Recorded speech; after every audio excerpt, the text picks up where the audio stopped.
Hello everybody, welcome back to HardReset.Info channel. In today's video, I'll show you how to easily scan automatically for channels on your HISENSE TV.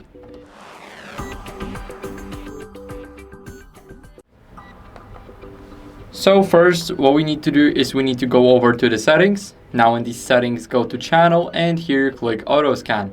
So here create a pin. So now you just need to create a pin that you want to use. So for me, it will be all ones. And here we can scan the satellite, aerial or cable, basically everything that we want to. We can click next, and here we can select the operator satellite. We can select the Canal Plus for me and the standard. So now let's click next, and here we can change the satellite device, the single satellite and channel. So now let's click next. Here we can set up the aerial.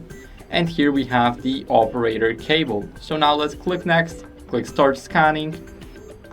And now I do not have a satellite connected, so there will be no channels found. So basically this is how the auto scan works. Now it will scan for channels, and that's basically it. So I hope this video helped you, and if it did, then leave a like, sub and a comment, and I'll see you in the next one.